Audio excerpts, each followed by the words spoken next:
A reforma da Previdência Social é uma das principais e mais polêmicas propostas do governo. Hoje, o déficit na conta do INSS é de 143 bilhões de reais. Segundo especialistas, as principais causas são desequilíbrio nas contribuições, envelhecimento da população, aumento da expectativa de vida, além de má administração. De acordo com o ministro da Fazenda, é preciso mudar as regras da aposentadoria para chegar ao equilíbrio das contas públicas nos próximos anos. Hoje, o tempo de contribuição é de 30 anos para mulheres e 35 para homens. A nova proposta é estabelecer um mínimo de 40 anos de pagamento ao INSS e uma idade mínima de 65 anos para todos.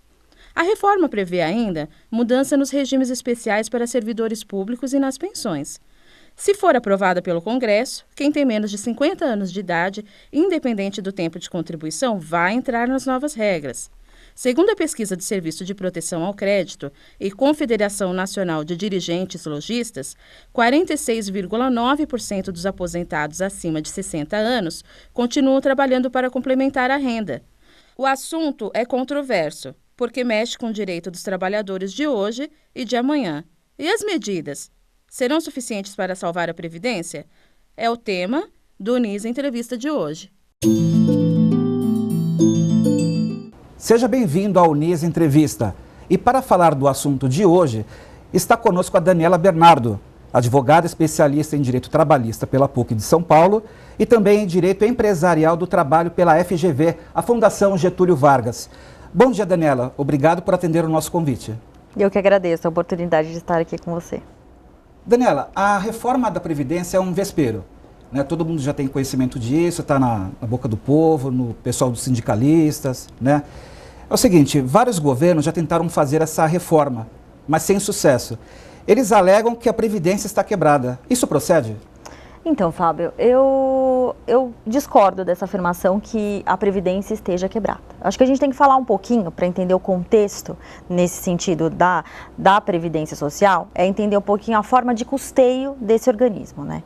Então, a Previdência Social, lá na nossa legislação, a Constituição Federal disciplina no artigo 201 e 202 da Constituição, a forma de custeio da Previdência Social através do recolhimento da contribuição social pelos empregados e empregadores. E lá no seu artigo 195, ela também disciplina sobre outras formas de custeio. Ou seja, é lógico que a crise, ela impacta, né? Mas não é a única forma de custeio da Previdência Social, é o emprego. Em que pese a nossa forma de sistema, a Previdência Social, através da folha de pagamento, se você olhar ela, analisar ela num contexto mundial, você vai ver que os empregos formais, eles se responsabilizam por 30% do recolhimento que é feito para a Previdência. Ou seja, a nossa é a segunda maior contribuição social no mundo.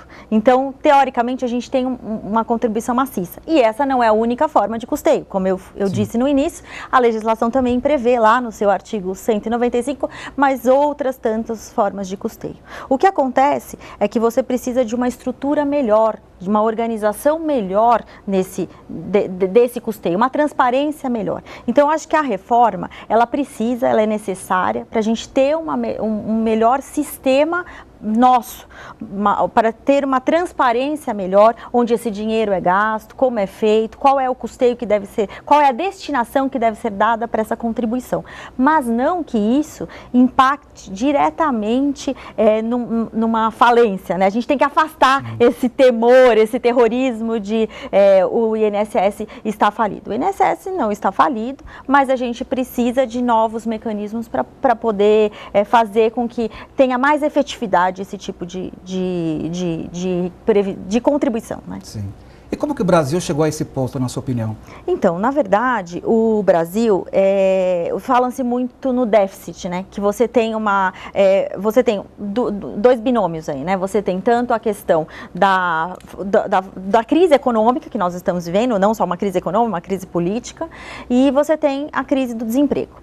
Então, automaticamente, essa folha de pagamento que eu falei, ela reduziu, né? Essa contribuição mensal, ela reduziu, e aí você vai observando que a Receita passa a ter um aumento muito grande. Se você analisar lá em 1988, quando a Constituição foi promulgada, você vai observar que 2,5% do PIB era responsável pelo custo da Previdência Social. Hoje, em 2016, você fala em 8%, você praticamente triplicou esse número. Sim. Mas você também vê isso em relação à receita que o INSS, a receita não, perdão, você vê o déficit que o próprio INSS tem. Ele tinha um déficit de 16%, hoje ele já está beirando os 20 e poucos por cento. Então, a gente precisa ter mudanças, porque a forma do custeio está, a forma do custeio não, a forma de dar procedência a esse valor, ele não está sendo adequado. Então, a gente chegou por uma falta de estrutura adequada e a utilizar muitas vezes o dinheiro que está sendo destinado ao INSS para outro tipo outra finalidade, né? Finalidade. Entendi. A reforma ela engloba desde a aposentadoria, né, até o seguro-desemprego. Para você, quais os pontos que vão causar maior impacto na população? Então, a reforma da Previdência, se você analisar todos os benefícios concedidos, você vai observar que elas já estão sendo impactadas, né? Há 1 ano e meio atrás, você teve já uma alteração muito relevante em relação ao seguro-desemprego. Já houveram novas diretrizes com relação à concessão desse benefício. A mesma coisa acontece com outros benefícios concedidos, né? Porque a Previdência, ela é um seguro social. E dentro da sua natureza de seguro social, ela não provê apenas a aposentadoria. Então, você também tem auxílios doenças, auxílios acidentários, você tem a própria licença maternidade com relação às pessoas gestantes. E aí você tem a questão do seguro-desemprego, que é um benefício concedido quando você perde o emprego. Essas reavaliações, elas já estão sendo tomadas. Então, hoje você tem a reavaliação com relação à concessão de auxílios doença. Hoje há muita conversão de auxílio doença. A forma de realização dessas perícias, elas já estão sendo modificadas para que se conceda auxílios quando extremamente necessários, que haja uma justificativa, que não hajam auxílios sem uma necessidade. Hoje, forma de recurso já é diferente e a mesma coisa acontece com a aposentadoria. O que a gente vê é que tudo isso vai impactar, porque antigamente você ia lá, se afastava o médico dava um determinado afastamento, você se afastava pelo INSS e aí você entrava com recursos, enquanto isso você ia recebendo.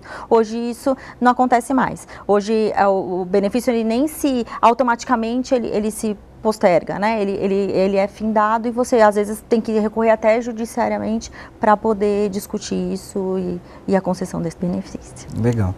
Agora vamos falar sobre a aposentadoria. Com a aprovação das novas regras para a idade mínima e o tempo de contribuição, quem sai mais prejudicado? Os trabalhadores atuais que estão no modelo, né, o modelo antigo, ou os jovens que ainda vão entrar no mercado de trabalho? A alteração que a gente tem em relação à aposentadoria, você tem, eu acho que tem impacto para os dois, né? Tanto para quem está entrando no mercado de trabalho agora, porque a pessoa quando está entrando no mercado de trabalho, qual que é a tendência da reforma da Previdência? É fazer com que essa idade mínima, ela passe a ser 65 anos de idade. Então, a pessoa está entrando agora, ela sabe que ela vai ter, no mínimo, que ter 65, né? Um dos requisitos básicos é esse. Só para entender um pouco, acho que era bom a gente conceituar como que era isso, né? Até então, né? Já tivemos uma reforma ano passado, mas a gente tem o 95-85, né? 95 para homens e o 85 para mulheres. E hoje, você tendo garantido que os homens têm 35 anos de contribuição mínima e as mulheres 30 anos de contribuição mínima. Essa somatória, né, você chega a uma somatória que a mulher tem que ter pelo menos os 55 anos, né, e mais os 30 de contribuição e o homem mais ou menos 65, né, mais 35 de contribuição. Mas quem ingressa hoje no mercado de trabalho, ele vai ter esse impacto desde o começo. E nós acreditamos que haverá uma transição, porque mesmo para essas outras formas de pagamento, houve uma determinada transição. Observe que O INSS, antigamente ele aposentava-se com mulher com 48 anos, homem com 52 anos. E quando houve essa modificação, isso vem, né, com a reforma em 1988, e aí 98, perdão, e aí depois novamente você tem a reforma do ano passado. Existe uma transição para aquelas pessoas que estão próximas dessa idade. Então discute-se que a partir dos 50 anos você vai ter uma transição. Para quem já tem 50 anos, vai passar por um período de transição.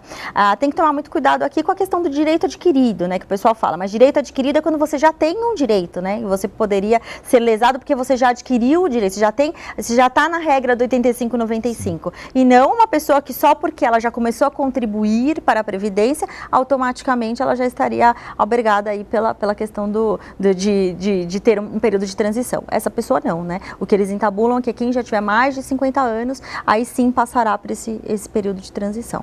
A questão do INSS com relação a esse programa novo, a gente também tem que pensar um viés negativo, que eu acredito que o governo já esteja estudando. A pessoa pensar que ela só vai se aposentar com 65 anos, também pode ter um lado ruim, porque as pessoas podem começar a querer fazer a contribuição facultativa mais tarde. Porque nem toda contribuição é obrigatória, né?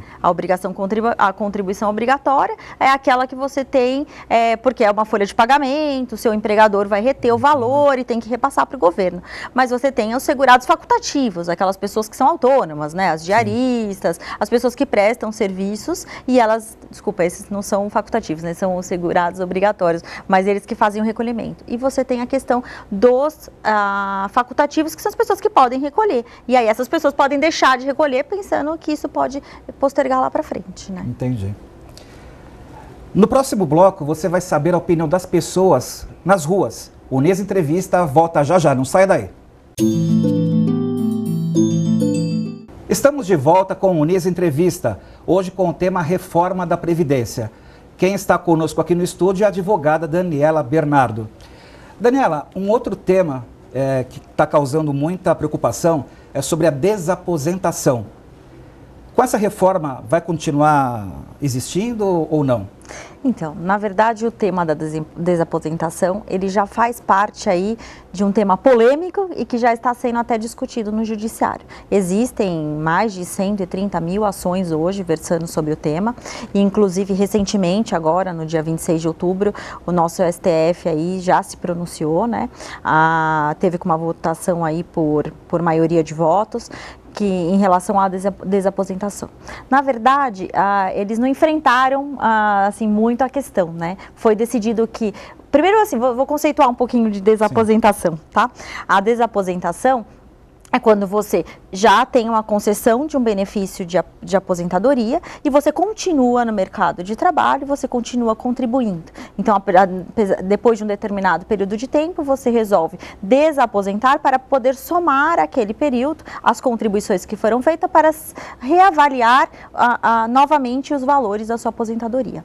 O Supremo se pronunciou no sentido de que não poderia haver a desaposentação, mas ele já determinou que precisam ter legislações específicas sobre isso. Então, a reforma trará, com certeza, esse viés, né? Ela vai trazer esse novo formato, ou uma nova diretriz com relação à desaposentação. Até porque o STF já foi claro na necessidade de ter uma legislação específica sobre isso.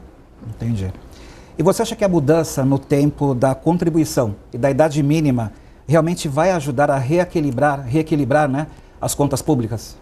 Então, eu acho que para reequilibrar, a gente precisa fazer um ajuste na Previdência, né?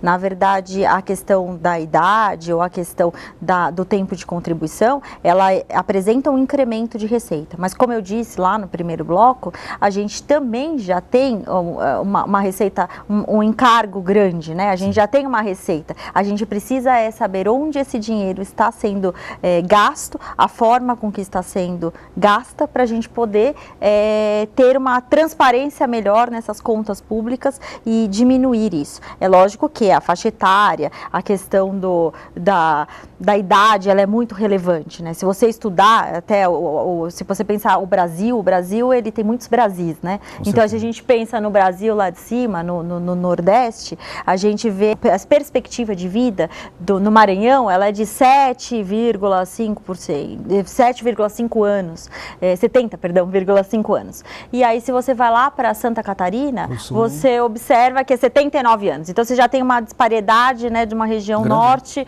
para a região sul. E isso tudo também tem que ser analisado, porque quando você pensa na Previdência, você pensa no Brasil como um todo, né? Então, você vai ter também um custo, por mais que você aumente, você tem uma perspectiva de vida maior hoje na região sul e sudeste. Então, tudo isso é uma questão a ser analisada.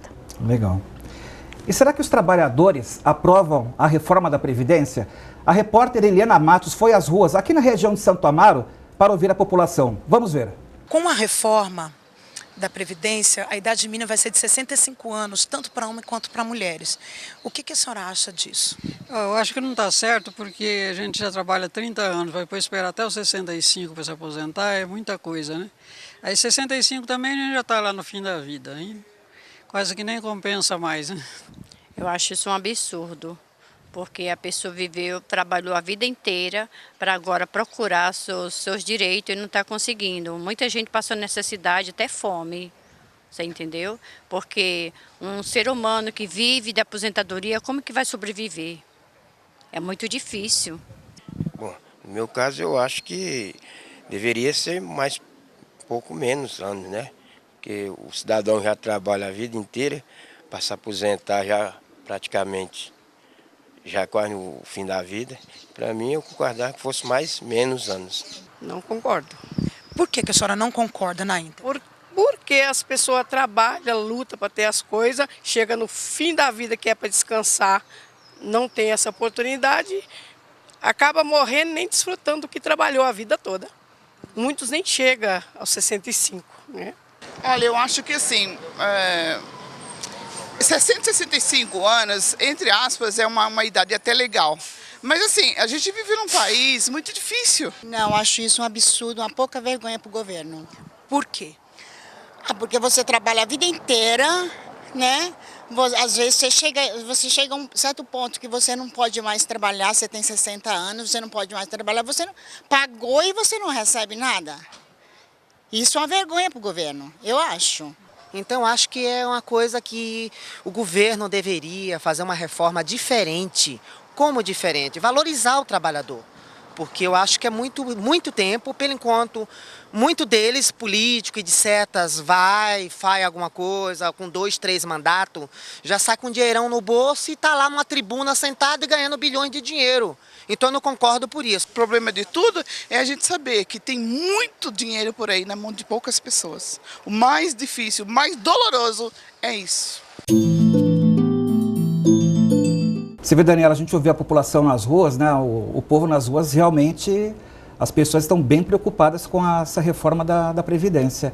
Agora, Daniela, quem está perto de se aposentar, na sua opinião, vale a pena dar entrada agora ou é melhor esperar a aprovação da reforma?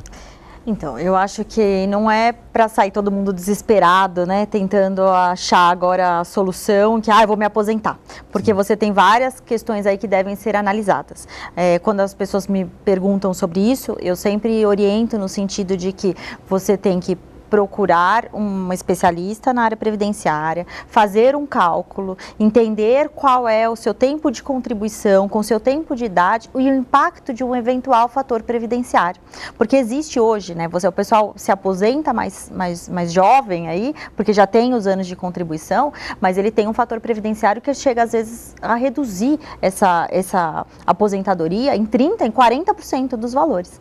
E você não vai ter mais, talvez, a desaposentação. Então, eu acho que seria uma coisa para poder se pensar, se analisar com calma e ponderar.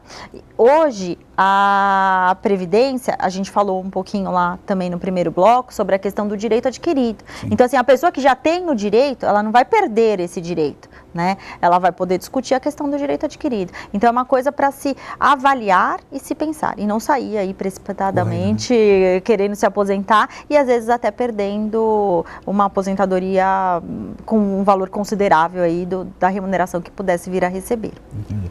Agora, você considera que a previdência privada é uma boa saída nesse momento ou não? Então, apesar da previdência privada ter aí a palavra previdência em comum com a previdência social, elas são institutos totalmente diferentes, né? A previdência social, ela é mais um seguro, né? Ela é um seguro fornecido para outros momentos, ela não só visa a aposentadoria, né? Você quando você tem o recolhimento para a previdência social, você tem auxílios que podem ser concedidos, acidentários, auxílios doenças, você tem licenças maternidades, você tem outras questões que estão envoltas a isso, né? A previdência privada, ela é uma previdência, é como se fosse uma poupança, né? Ela, na verdade, você poupa um determinado valor, é lógico que existem critérios para essa poupança, ela é regulamentada, ela tem lá toda a questão da SUSEP fiscalizando esse tipo de instituições que concedem o pagamento concedem o direito, eles concedem o direito da instituição ou financeira ou qualquer outra instituição que possa fornecer o benefício da previdência privada para fornecer aquele produto, mas como se fosse mais uma poupança. Você poupa e você pode até optar, eu quero essa previdência para custear a universidade dos meus filhos, ou eu quero sacar essa previdência, daqui X anos, o que eu contribuir eu vou sacar em uma única vez, o que não é possível dentro da Previdência Social, né? Até porque a Previdência Social, ela é obrigatória, né? Para empregados, empregadores, segurados obrigatórios, ela tem uma conotação obrigatória. A privada não, ela seria um complemento, né? Muita gente utiliza até falar uma previdência complementar. Se a pessoa tem a oportunidade de ter uma previdência complementar, é lógico que é importante, porque a gente, até com a expectativa de vida aumentando, a gente sabe que na velhice a gente precisa ter um amparo, né, de um valor a mais, um plus a mais, né, e o INSS tem um teto, né, então acho que isso é sempre importante, poupar sempre é importante, mas não necessariamente até numa previdência privada, né, ela pode até procurar outra forma, é que o brasileiro necessariamente precisa da previdência privada para não gastar o dinheiro, né, tem que só tomar cuidado, quando analisar isso, é o custo que você tem com isso, é o custo da taxa de manutenção e com os impostos, né? Porque às vezes a pessoa esquece também, avaliar a previdência privada, se eu vou retirar isso mensalmente, qual é o meu custo de imposto que eu vou ter em cima disso, para eu não ter um impacto muito maior. Daniela, muito obrigado por participar do NIS Entrevista. Sua presença foi excelente para tirar as dúvidas dos telespectadores. Ok? Muito obrigado mais uma vez. O NIS Entrevista fica por aqui. Obrigado pela sua audiência e até o próximo programa. Até lá.